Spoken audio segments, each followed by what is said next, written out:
দু একটা ছোটখাটো ঘটনা ছাড়া নির্বিঘ্নে শেষ হলো বিহার বিধানসভা নির্বাচন।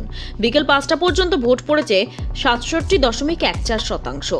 এদিন সকাল সকাল শুরু হয় বিহারে দ্বিতীয় দফার ভোট গ্রহণ পর্ব।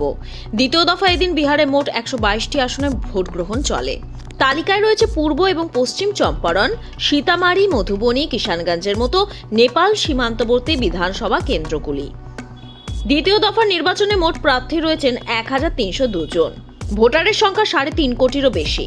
খবর, আড়ারিয়ায় এক বুথের সামনে গন্ডগোল বাধে কংগ্রেস ও বিজেপির সমর্থকদের মধ্যে।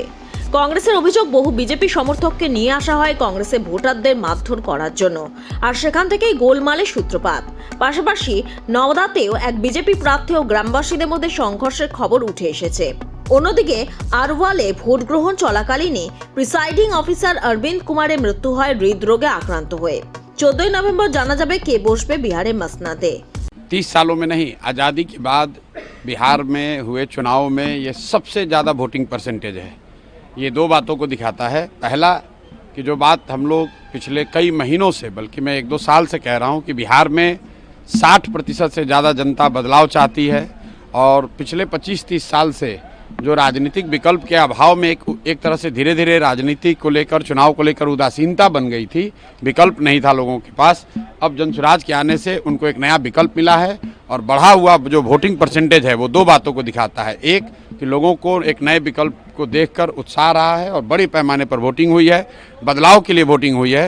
और दूसरी बात, जो बड़े प्रवासी मजदूर हैं जो बहुत बड़ी संख्या में छठ के बाद रुके हुए हैं, उन्होंने अपना और अपने परिजनों का, अपने मित्रों का जो वोट कराया है, उसने सबको सरप्राइज़ किया है।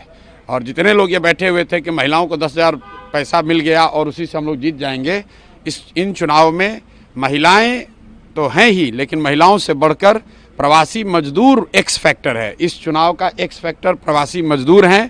Bureau report, lottery Sambad.